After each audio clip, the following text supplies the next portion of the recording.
नमस्कार ड्रीमर्स। आज तारीख है 7 जून 2020। चलिए देख लेते हैं आज हमें कौन कौन से आर्टिकल डिस्कस करने हैं।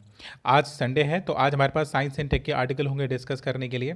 साइंस टेक में हमारे पास पहला आर्टिकल है डिस्कस करने के लिए आरटीपीसीआर टेक्निक के रिगार्डिंग है। आरटीपीसीआर को बोलते क्या है? Reverse transcriptions polymerise chain of reaction.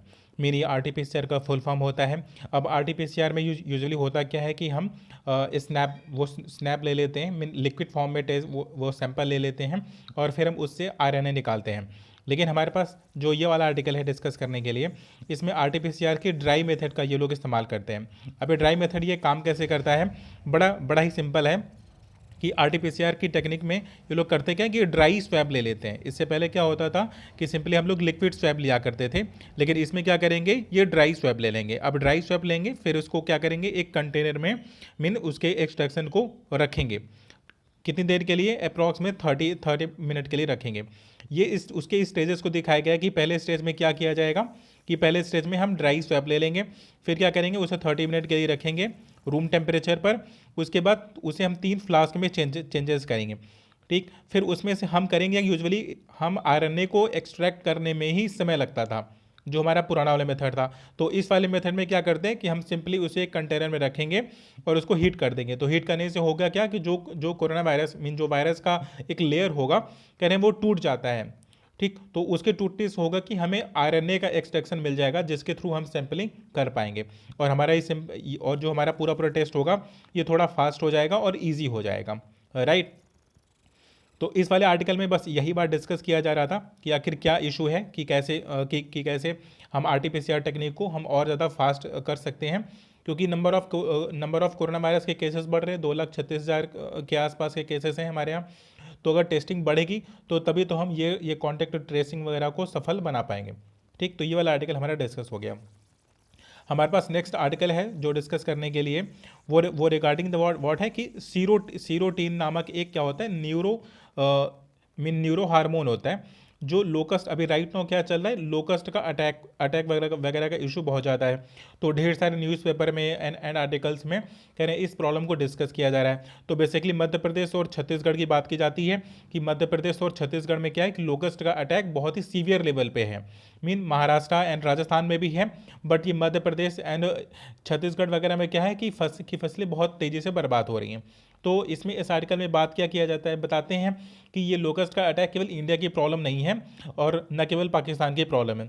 तो कह रहे हैं ये तो पूरे अफ्रीकन रीजन से निकल करके आता है, ये पूरा यूरोप की भी प्रॉब्लम रही है और सदियों से ये पूरी प्रॉब्लम चली आ रही है। फिर राइटर कहते हैं कि हमेशा ये ग्रुप में क्यों रहते हैं, एक साथ समूह में क्यों आते हैं, क्योंकि कई लाखों की संख्या में ये लोकस्ट इकट्ठा होते हैं और एक फसलों पर अटैक करते हैं। तो जिससे होता क्या है कि एक बड़े फसलों की बर्बादी हो जाती है। फिर ऑक्सफोर्ड यूनिवर्सिटी के रिसर्च का ये हवाला देते हैं, कहते हैं ऑक्सफोर्ड यूनिवर्सिटी में एक रिसर्च हुआ कि आखिर ये लोकस्ट अटैक का मीन एक प्रकार का कीट ही तो है। कह रहे इसका सोशल बिहेवियर क्या होता है कि जब ये अटैक नहीं कर रहे होते हैं तो ये कैसे जीते हैं। तो पता चलता है कि इनका बिहेवियर तो बड़ा सिंगल रहने वाला है कि अकेले रहना पसंद करते हैं। कह रहे हैं जब ये लोकस्ट अकेले रहना पसंद करते हैं तो ये समूह में अटैक कैसे कर सकते हैं।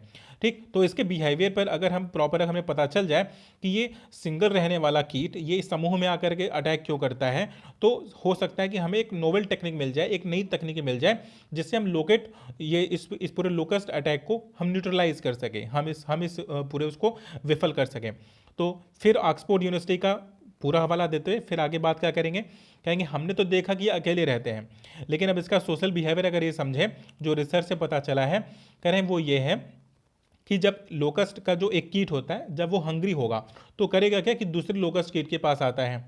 यूजुअली तो वो लोग तो सिंगल होते हैं, लेकिन जब उन्हें भूख लगती है तो एक दूसरे के पास आता है, दूसरा तीसरे के पास आता है। तो आसपास में होता क्या है कि एक सीरोटीन नामक एक हार्मोन ये लोग रिलीज करते हैं, सीरोटोनिन नामक का एक हार्मोन रिलीज करते हैं, जिससे होता क्या है कि उनके बीच की बॉन्डिंग बढ़ जाती है, उनके बीच में जो बिहेवियर की वो बॉन्डिंग बढ़ जाती है और धीरे धीरे करते करते होता क्या है एक पूरा क्राउड इकट्ठा हो जाता है और फिर यही क्राउड क्या करता है कि एक दिशा से दूसरी दिशा मीन की तरफ मूव करता है और फसलों को फिर चटकाना स्टार्ट करता है। मीन बेसिकली ये अपनी नीड के लिए एक जगह से दूसरी जगह पर मूव करते हैं। तो अगर इंडिया में जो अटैक हुआ है, लोकस्ट का अटैक, कह रहे हैं वो पाकिस्तान के वाया आया हुआ है, बट पाकिस्तान ने इसको इमर्ज नहीं किया है, ये बेसिकली आया है अफ्रीका से, अफ्रीका और यूरोप से, ये वहाँ से मूव करते हुए यहाँ तक आए हुए हैं। तो मैंने ये एक लंबी दूरी तय कर सकते हैं और ये हमेशा एक ग्रुप में काम करते हैं। तो अगर हम इस सीरोटीन हार्मोन को अगर हम न्यूट्रलाइज करने में सफल हो जाएं, ठीक, अगर हम कोई ऐसा रेजिस्टेंस क्रिएट कर दें कि जो हार्मोन ये लोकस्ट कीट इमिट कर रहा है, अगर हम उसी में हिंड्रेंस पैदा कर दें कि ट्रांसमिशन हो ही ना पाए, जिस प्रकार से ह्यूमन में होता है कि न्यूरो ट्रांसमिशन होता है कि वो अपने हाथ पैर को मूव कर पाता है अपने ब्रेन के थ्रू। अगर किसी का ब्रेन का फंक्शन या न्यूरो की प्रॉब्लम हो जाती है तो उसको सीवियर केसेस हो जाते हैं, उसके हाथ पैर मूव नहीं करते हैं। कह रहे हैं उसी प्रकार का हार्मोन उस लोकस्ट के अंदर भी होता है, बट वो क्या करते हैं कि वो एक्सटर्नल मीन्स अपने सराउंडिंग में इमिट करते हैं, जिससे उनका सोशलाइजेशन स्टार्ट होता है। अगर हम किसी मेडिसिन के थ्रू अगर हम उसको कवर कर सके, अगर हम उसको रोक सकें, तो हम इस पूरे लोकस्ट के क्राउड को ही तोड़ देंगे। अगर लोकस्ट का क्राउड टूटने पाया तो अकेले अटैक करने वाले नहीं हैं, अगर अटैक करेंगे भी तो उतना नुकसान नहीं करेंगे, हमारे पास पेस्टिसाइड्स है, हम उससे बच पाएंगे। राइट, तो इसका सोल्यूशन यही निकालते हैं, कह रहे हैं ऑक्सफोर्ड यूनिवर्सिटी के रिसर्च के हवाले से ये इतनी बातें ये निकल करके आई हैं कि कॉज क्या है, ये सीरोटीन हार्मोन है। फिर हमारे पास नेक्स्ट आर्टिकल है जो डिस्कस करने के लिए, वो हम वेंटिलेटर के रिगार्डिंग है। अभी ventilators can heal but also harm. अब यूजुअली होता क्या है कि अगर कोई बहुत ज़्यादा बीमार हो जाता है तो डॉक्टर्स कहते हैं कि अब तो इसे वेंटिलेटर पर रखना पड़ेगा ना। तो डॉक्टर का ये बोलना कि उसे वेंटिलेटर पर रखना पड़ेगा तब वो ठीक हो जाएगा, तो इस वाले आर्टिकल में यही बात कहते राइट, कह रहे हैं वो डॉक्टर भी बेवकूफ़ बना रहा होता है, क्योंकि यूजुअली होता क्या है कि इसके सक्सेस के चांसेस बहुत कम हैं। न्यूयॉर्क में एक स्टडी किया, मीन अमेरिका में न्यूयॉर्क में एक स्टडी हुआ, 320 पेशेंट को उन्होंने सैंपलिंग में लिया और ये चेक किया कि वेंटिलेटर के बाद कितने लोग पूरी तरह से जीवित या पूरी तरह से अपना स्वस्थ जीवन मीन कुछ वक्त की आयु वो जी पाते हैं, अदरवाइज साल 2 साल से ज़्यादा कोई जीता नहीं है वेंटिलेटर के बाद। तो कहते हैं इसका परसेंटेज बहुत कम है, कह रहे हैं केवल 11 पॉइंट समथिंग परसेंटेज, वो बात करते हैं 11.20% कि जो वेंटिलेटर पर कोई पर्सन चला गया उसके बाद वो जिंदा लौट करके आया और वो एक लंबी आयु जिया। कह रहे हैं इस बात के चांसेस बहुत बहुत कम होते हैं। फिर कहते हैं कि जो वेंटिलेटर हमें देखने में लगता है कि आसान, की डॉक्टर तुरंत बोल देते हैं कि हमें इसे वो वेंटिलेटर पर रखना होगा, कह रहे हैं उसमें भी कई क्रम होते हैं, कई ऑर्डर होते हैं। कह रहे हैं कि जब इंसान की तबीयत और भी ज़्यादा खराब हो जाती है तो और सीवियर वेंटिलेटर पर डाला जाता है। मेन एक जो ह्यूमन होता है, ह्यूमन का जो रेस्पिरेटरी सिस्टम है, जब वो फंक्शन करना बंद कर देता है तो हम ज़बरदस्ती वेंटिलेटर के थ्रू उसे ऑक्सीजन उसके लंग्स को प्रोवाइड करवाते हैं। तो लंग्स क्या होता है, डैमेज हो जाता है, क्योंकि जब हम ऑक्सीजन अपने नाक से लेते हैं या अपने मुंह से लेते हैं तो हमें अपनी लिमिट पता होती है कि हमें कितना लेना है, ठीक। लेकिन समटाइम होता है कि आर्टिफिशियल जो इंटेलिजेंस की मदद से जो हमने वेंटिलेटर का फॉर्म किया हुआ है वो ये समटाइम मेज़र नहीं कर पाता कि कितना ऑक्सीजन लंग्स में जाना चाहिए, किसकी कैपेसिटी कितनी है, क्योंकि हर ह्यूमन की बॉडी अलग अलग है ना। बट आर्टिफिशियल इंटेलिजेंस किस पर काम करता है, वो डेटा पर काम करता है कि अगर उसने प्रीवियसली नोट किया हुआ है कि 1000 लोगों पर मेरी टेस्टिंग हुई है और 1000 लोगों के लंग्स को इतने ऑक्सीजन की ज़रूरत पड़ती है, तो वो 1001 वाले पर्सन को उतनी ही ऑक्सीजन देगा।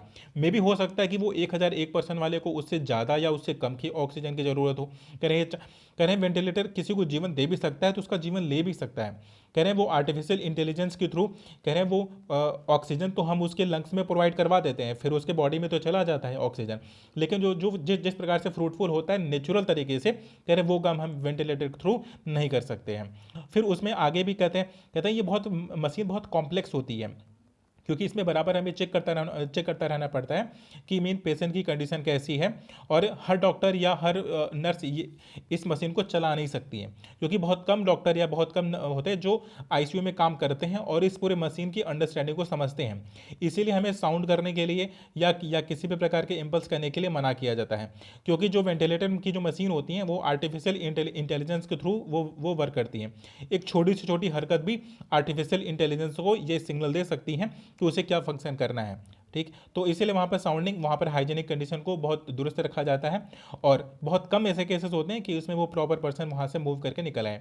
ये बोलता है न्यूयॉर्क की एक स्टडी में निकल करके आया है, उनकी सैम्पलिंग क्या है, उनकी 320 है, फिर कहते हैं कि जो कोरोना वायरस का पेशेंट है, कह रहे हैं कि उसमें दो लेयर का वेंटिलेशन पर भेजा जा रहा है। एक है वो उनका पेलिवेटिव केस है।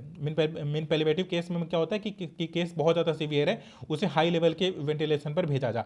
मीन उसमें ज़्यादातर फंक्शन क्या करेंगे कि आर्टिफिशियल इंटेलिजेंस के थ्रू कंट्रोल किए जाएंगे।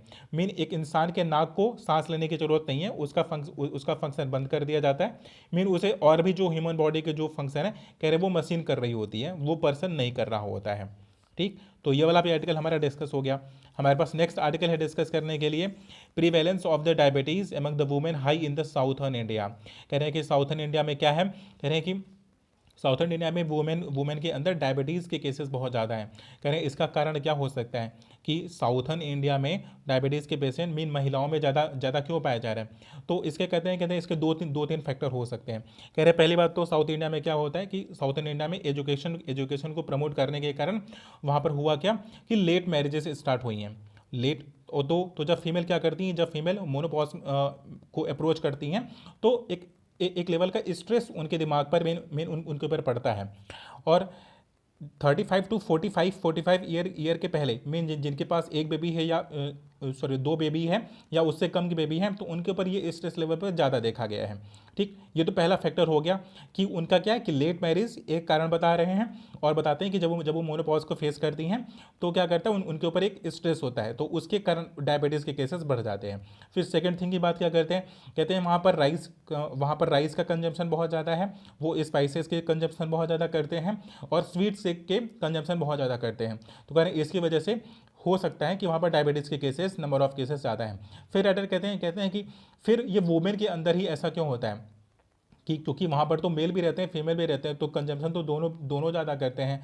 तो फिर राइटर कहते हैं कि वहाँ पे ऐसे जो मैनुअल वर्क होते हैं, कह रहे मैन ज़्यादा करता है और जो फीमेल अर्बन सोसाइटी में रहनी है, क्योंकि वहाँ पे अर्बनाइजेशन बढ़ रहा है, वहाँ पर लोगों के पास पैसे बढ़े, लोगों का पर कैपिटा इनकम बढ़ा, तो लोगों ने स्टार्ट क्या किया कि शहरों में रहना शुरू किया। तो हाई लेवल का जो प्रोसेस्ड फूड होता है, कह रहे उन्होंने कंजप्शन स्टार्ट किया, तो उनको मैनुअल वर्क करना नहीं पड़ा और उन्होंने हाई लेवल की एनर्जी और ट्रांस फैट से रिलेटेड जो भी प्रोडक्ट होते हैं, मीन ऐसे प्रोडक्ट जिनमें ट्रांस फैट की संख्या ज़्यादा होती है, कह रहे हैं उस प्रकार की मिठाइयों का, उस प्रकार की मीन नमकीनों का वो प्रयोग करना स्टार्ट किए। तो इससे हुआ क्या कि उनके अंदर ये डायबिटीज़ के केसेस की संख्या बढ़ गई है। फिर इसमें कहते हैं कि अगर हम पूरे केसेस की बात करें कि अगर 1990 से लेकर के और अभी की बात करें, तो लेस देन अगर 20 ईयर में, कह रहे पहले क्या था 1990 में क्या था कि डायबिटीज़ केवल 5% लोगों के अंदर पाई जाती थी। 20 ईयर के अंदर वालों में, कि जो 20 साल के नीचे वाले हैं, उनके अंदर 1990 के टाइम में केवल 5% लोगों में डायबिटीज़ पाई जाती थी। लेकिन ये आज की डेट पे क्या है कि अगर हम 2016 के अपडेट की अगर बात करें तो 7.5% मीन 2.5% लोगों में, मीन जो 20 साल के नीचे हैं उनके अंदर भी ये डायबिटीज़ के केसेस देखने को हमें ज़्यादा मिल रहे हैं। मतलब नंबर ऑफ केसेस क्या हो रहे हैं कि बढ़ रहे हैं। सबसे ज़्यादा केसेस की बात करें तो कहते हैं कि ये तमिलनाडु और केरला में हो रहा है। कह रहे दोनों ही क्या है कि काफ़ी डेवलप्ड स्टेट हैं, कह रहे उनके पास पर कैपिटा और काफ़ी वेल्दी स्टेट हैं, बट स्टिल वहाँ पर डायबिटीज़ के केसेस बढ़ रहे हैं। इसका मतलब ये हुआ कि उनका कंजप्शन का बिहेवियर, उनका सोशल बिहेवियर, उनका लिविंग स्टैंडर्ड पूरी तरह से बदल गया है। ये वाला भी आर्टिकल हमारा डिस्कस हो गया। तो आज के डेट पे हमारे पास जितने भी रेलिवेंट आर्टिकल थे, आई होप मैंने सारे आर्टिकल डिस्कस कर लिए हैं, कुछ भी बचा नहीं है। मे बी या डीप सी माइक्रो प्लास्टिक की बात करें, कह रहे हैं इसमें कुछ विशेष है नहीं। इसमें बात क्या कह रहे हैं, कह रहे हैं कि जो प्लास्टिक हो के जो पोल्यूटेड प्लास्टिक होते हैं, तो ओशन करेंट्स के थ्रू हो गया कि एक जगह पर एक्यूमुलेट हो जाते हैं। तो कह रहे हैं ये जो ओशन करंट है, कह रहे हैं वही कॉज है जो माइक्रो प्लास्टिक को एक जगह पर इकट्ठा करता है। और मेन जो हमारे जेनेसिस है, मीन जो हमारे माइक्रो ऑर्गेनिज्म हैं, कह रहे हैं उनके फर्टिलाइजेशन पर काफ़ी इफेक्ट कर रहा है, कह रहे हैं उन्हें काफ़ी प्रदूषित कर रहा है। ये उसी की बात कर रहे हैं। फिर इसके नीचे जो छोटा सा कॉलम है, कहते हैं कि सेलुलर ट्रैफिक जैम्स की बात करते हैं। कहते हैं कि जैसे जैसे केसेस क्या होते हैं कि जो न्यूट्रोफाइल नामक एक होता है ना कि एक टाइप ऑफ ब्लड सेल होता है कि एक पर्सन के अंदर पाया जाता है। तो न्यूट्रोफाइल करता है क्या है, कह रहे हैं वो ट्रांसमिशन का काम करता है। कह रहा है कि वो कैनोफिल जंक्शन में पाया जाता है, सॉरी कैनोफाइल जंक्शन में पाया जाता है। और प्रॉपर क्या करता है कि मीन ब्लड के थ्रू ऑक्सीजन का ट्रांसमिशन वो करता रहता है। इसमें और ज़्यादा कुछ है नहीं। तो रेलिवेंट जितने आर्टिकल थे सारे आर्टिकल डिस्कस हो गए हैं।